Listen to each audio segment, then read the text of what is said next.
Hello, everybody, and it's lovely to be. I hope none of you are quite as soaked to the skin as I am. So if I start shaking uncontrollably, it's because I got caught in the shower on the way here from the underground. But it's lovely to be here, and I think we've got a sort of hour, looking for a clock, I think we've got about an hour together. So I will kick the proceedings off with some thoughts about the predicament the country's in and how we can get out of it.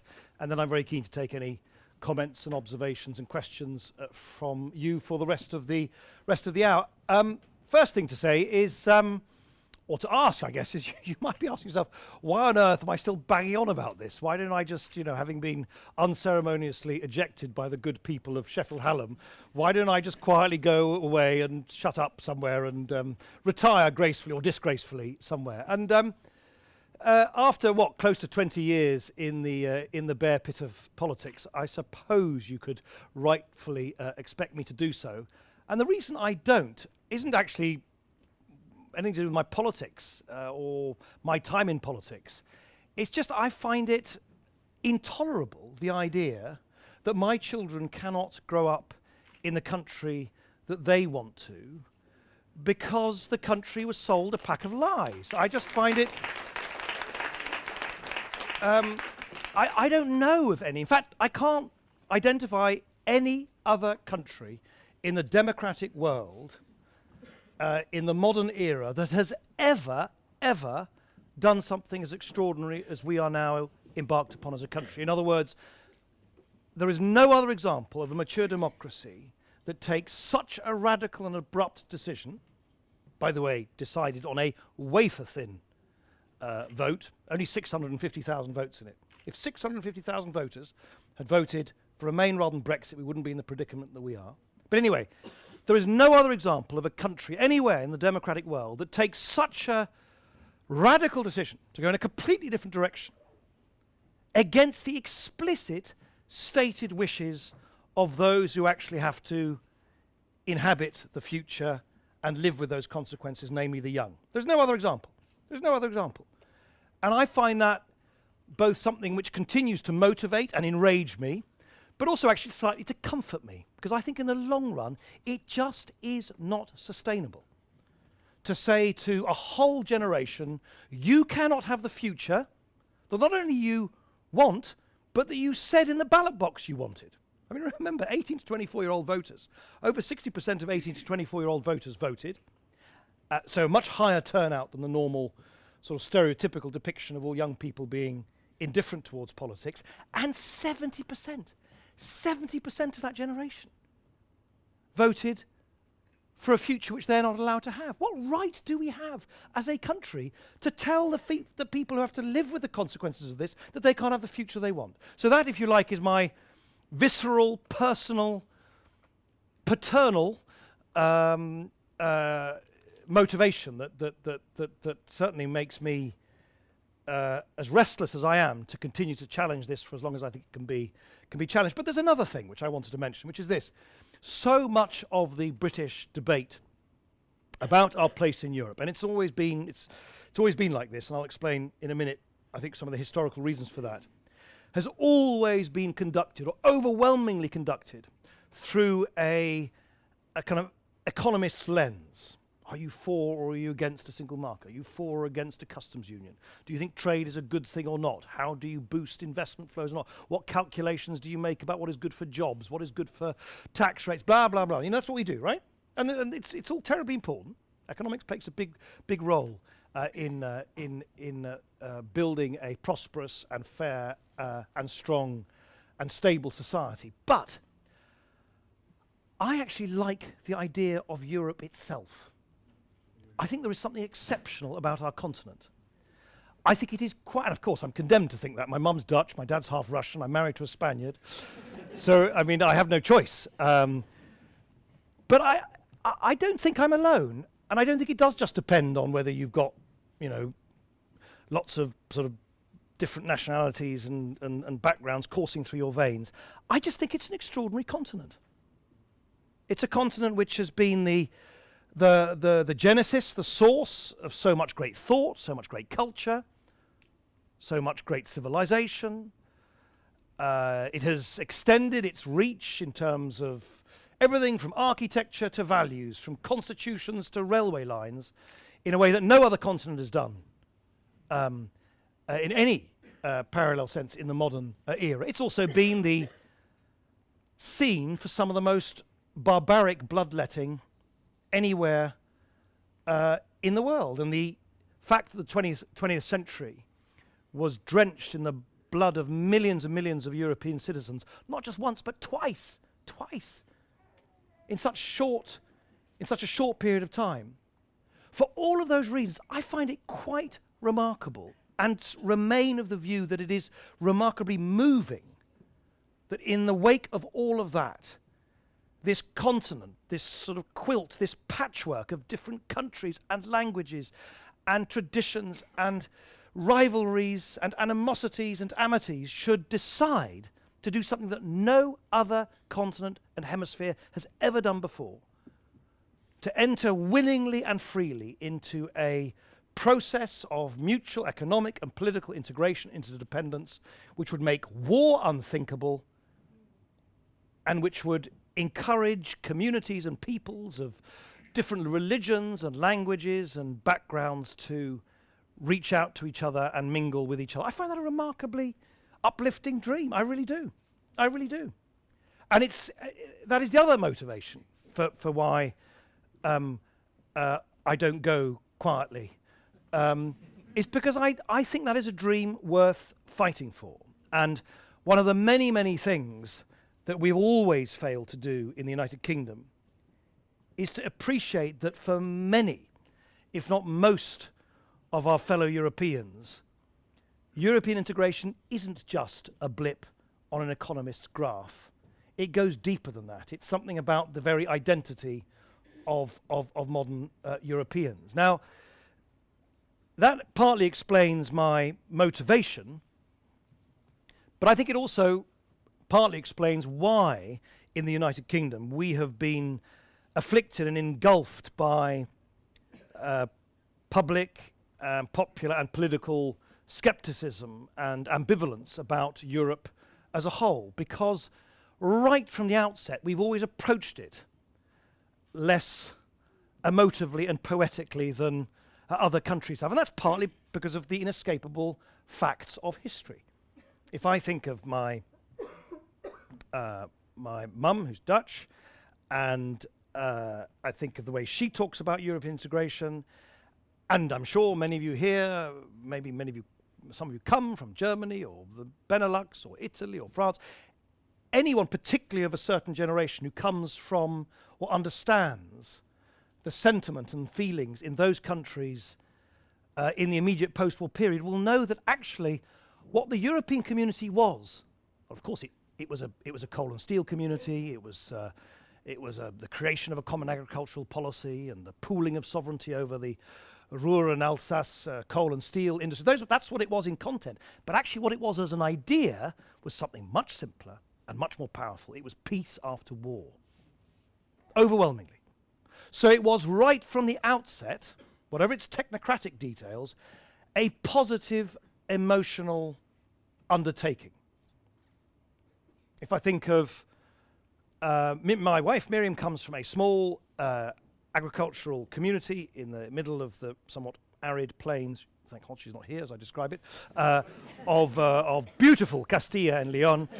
And you know, Miriam's mum was taught chemistry in the only village school for 30 years. Her dad was the local mayor. All her aunts and uncles were sort of small holding sugar beet farmers. And I remember vividly, about 20 years ago, maybe a bit more, standing in a sugar beet farm under the blazing Castilian sun, speaking to one of Miriam's uncles, Tio Julio. And he didn't really know very much what happened in Brussels, what was going on. But I remember vividly his intense pride that Spain, after those dark days of fascism and Franco's Spain, was now at the top table of European democracies. And so, just as for that post-war generation in the founding member states, there was a positive emotional commitment to European integration because it set above and beyond everything else peace after war. I think in Spain, Greece, Portugal certainly, it also had a very powerful emotional resonance, which was democracy after fascism, sort of modernity after those dark years. And if you go to Central and Eastern Europe, some of you may come from the countries of Central and Eastern Europe, there's a blaze of populism and chauvinism now engulfing Central and Eastern Europe. A lot of it quite anti-Brussels, anti-European Union. But actually the underlying commitment to the European Union remains extraordinarily strong. Why? Because joining the club of modern democracies and modern economies in the European Union for so many of those countries was, above and beyond everything else, about freedom after Soviet tyranny. Anyway, I labour the point, but suffice to say that we are a little bit different in that sense, because when we first decided to not join the early steps of European integration, and rather loftily and patronisingly in the 50s said that, well, you know, these foreigners, they can try and do all this stuff together if they want, but we have the Commonwealth, and we have the English-speaking world, and we won the war and all the rest of it. Well, that was one thing, and then we stood aside, and then we rather belatedly decided we did want to join. And then de Gaulle rather grandly said no. And then we went on bended knee and joined again.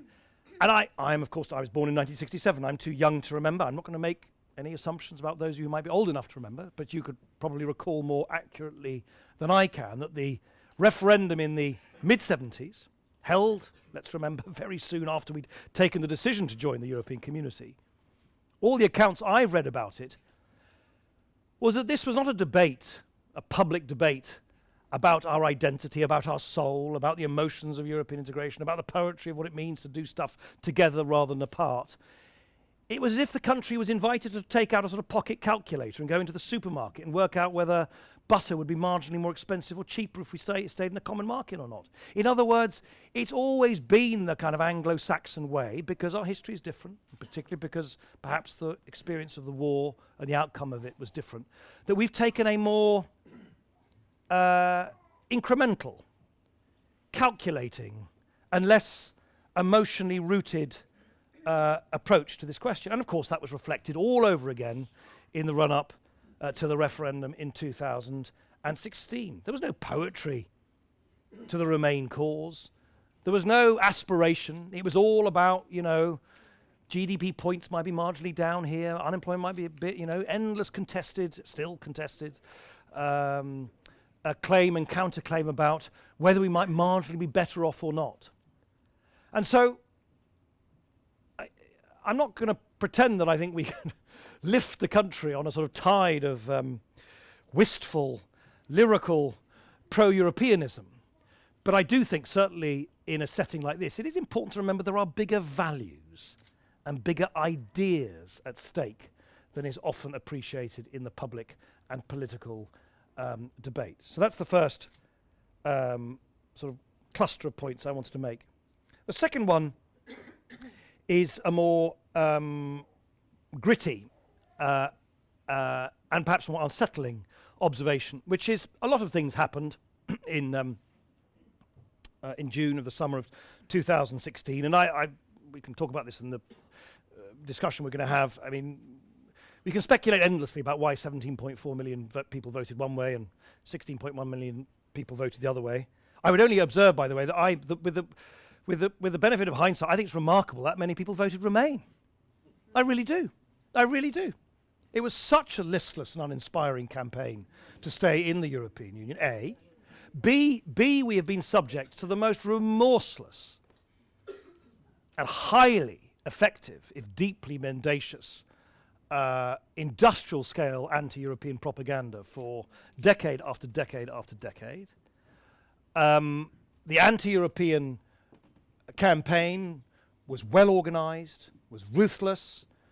There was no lie which would go undeployed in the aid of their cause. They had huge amounts of money from particularly the hedge fund industry. They had all the support from the proprietors and editors who run so many of our ghastly newspapers. But crucially, the British people had been told year after year after year that the European Union was a basket case, that the Eurozone economy was just the first domino to fall, that Britain stood apart from the rest of the European continent. We knew how to run an economy. Those foreigners across the Channel did not. And on top of that, this all coincided, of course, with this heart-wrenching migration crisis, which was on display on our television screens every single evening, all these wretched, poor people fleeing the conflict in Syria and elsewhere, and that was very cleverly conflated by the Brexit press and the campaigners with our membership of the European Union, of course, even though they are entirely separate things. So I remain with the view that I think, which is why I'm optimistic in the long run, that the tide can be, that was a slip of the tongue, that the tide can be turned. The tide can be, well, there are some turds involved. Anyway, the tide can be turned, because I think in that context, for the outcome to have been such an even Stevens outcome is actually in many ways, in the long run, really quite promising. But the more serious, perhaps, and more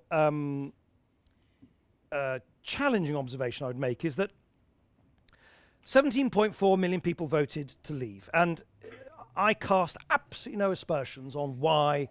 I have nothing but contempt for Boris Johnson and Michael Gove and Nigel Farage and all these jokers that spun all their yarns. I've got nothing but contempt for the cowardice of Jeremy Corbyn and other people who should have known better and should have actually campaigned. And if they had done, I tell you, we wouldn't now be out of the heading out of the European Union. But I've got nothing but respect, of course, for people. And I met hundreds, thousands of Brexit voters in my neck of the woods, as it was then, in southwest Sheffield. Good, decent people. Many people I knew very well, who for perfectly good reasons decided to vote for Brexit. I have no argument with it. I remember vividly standing on the Wednesday evening, so the evening before the referendum, because I didn't play and I didn't seek to play, and it would have been entirely inappropriate for me to seek to play any prominent national role in the campaign, so I very much focused my efforts in South Yorkshire and Sheffield at the time. And I remember standing with a number of other fellow campaigners on a street corner about 6:30 on the Wednesday evening.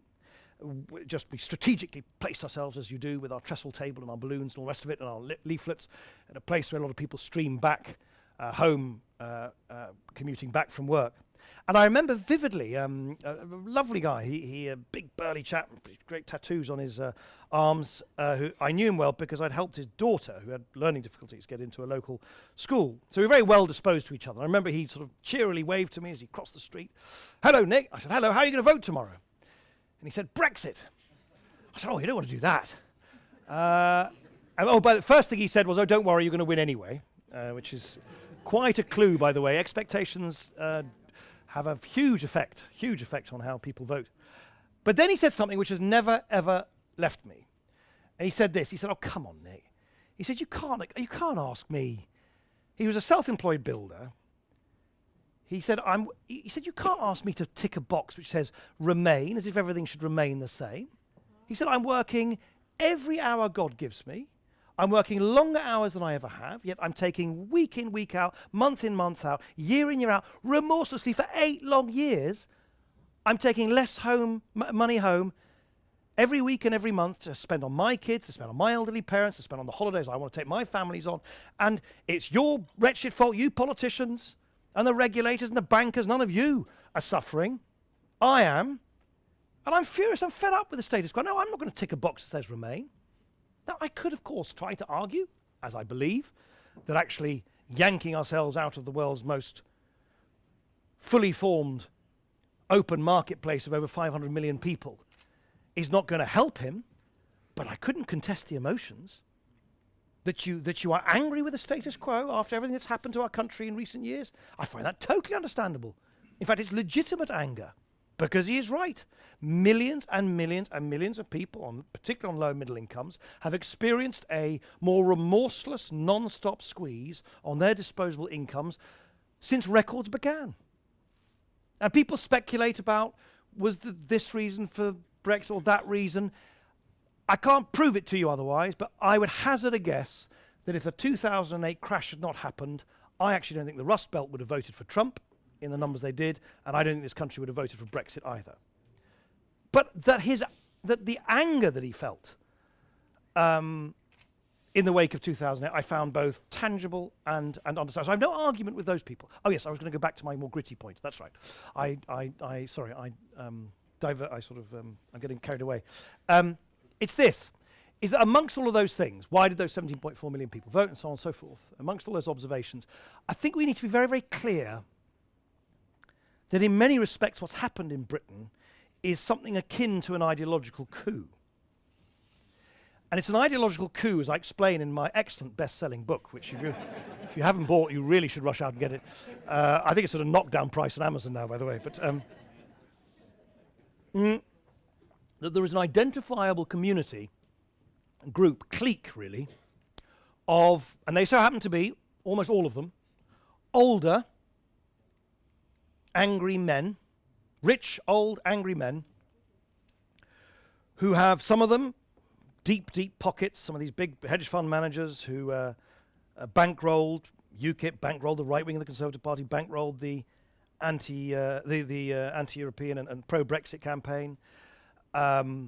They are media proprietors, the Barclay brothers, Rupert Murdoch. They are media editors, the ghoulish Paul Dacre, who edits the Daily Mail. All these old men, I'm glad we agree on that, all these old men, they might have differences here and there. I'm not pretending they sat in one room and sort of carved up the cake perfectly. But I tell you what, if you look at what they themselves have said about their motivations to support and to fund and to orchestrate and to propagandize in favour of our exit in the European Union, the one thing that is striking is that they are all united by an ideological belief that the United Kingdom will be best served if we move towards a kind of cowboy economy with lower taxes, lower regulation, a lower welfare state, a smaller state, isolated from our European hinterland, divorced from the governance mechanisms of Brussels, and usually, not all of them, quite a lot of them have a sort of sprinkling of peculiar nostalgia for some yesteryear of the English-speaking communities, in which apparently we're going to miraculously trade more with New Zealand than we do with any of the major economies right on our doorstep. But the thing you've got to remember is all of these people are pursuing a clearly understood ideological agenda for which they would never, ever, ever get a political mandate from the British people. If they were forced to actually be candid about what they want, there is no earthly way that the British people would allow them to tear up so many of the protections and balances and checks and balances we have in our society. And for them, quitting the European Union is almost proxy for a wider ideological undertaking, a sort of small state, libertarian, what they would call free trade, right-wing agenda. And I think it's important to understand that, because if you want to turn the tide, you have to understand what motivates the people who organize, fund, and orchestrate this campaign, and understand what they're about, and to call them out. So the final thing I really wanted to address before I sort of hand over to you is this argument about democracy, and that the vote on the 23rd of June 2016 was like a sort of Old Testament tablet of stone, impervious to any afterthought, eternal in its impact, in its authority, regardless of changing circumstances, immune to any review or revision or second thoughts. I mean, as someone, by the way, who was no doubt, well, depending on your point of view, no doubt rightly, I don't know, pulled limb from limb for failing to deliver one area of one policy when I wasn't bleeding Prime Minister and there was, hadn't won the election, there was no money. It is quite extraordinary for me to behold, say I with a little smidgen of chagrin, to behold a whole clique of Brexiteers who have lied not just about some of what Brexit might bring, but absolutely everything. And this comes down to the point of democracy, and why I think I'm making assumptions about your opinions, okay, people like me, I feel entirely entitled as a matter of democracy to reopen this issue and give our country a chance to think again. Because people were told that a bunch of very clear things would come to them and their families and their communities if we headed to the exit sign from the European Union. I mean, people didn't just vote. That lovely man that I was talking to you about didn't just vote for a 6-letter word because he liked the sound of it. He voted because he was told it would come with extra money for the NHS, 350 million quid extra a week, smaller class sizes, lower prescription charges, a VAT cut, complete control over hermetically sealed borders, total control over where the fish swim in the sea and all this kind of stuff. Well, not quite that, but you know what I mean.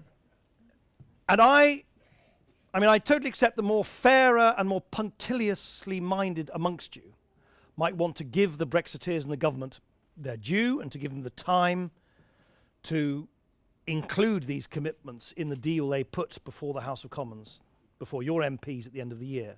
But I'm going to stick my neck out.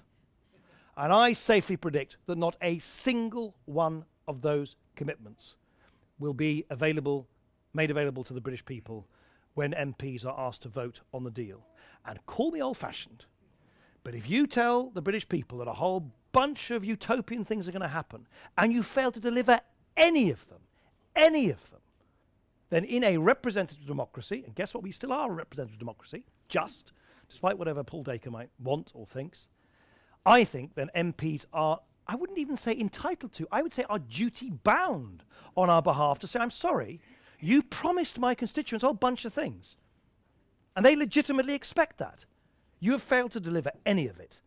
And on that basis, I'm going to withhold, and we are going to withhold our consent to your Brexit plan. And that, in a nutshell, I think, is the democratic argument. A democracy without accountability is not a democracy. And as people have finally, I've heard, and I'm very pleased about this because I was someone in my office who first unearthed the quote about a year and a half ago. As David Davis famously has said, a democracy which can't change its mind ceases to be a democracy. Damn right. Why do we have elections every few years? So you guys can change your minds. As unfortunately I found out you do.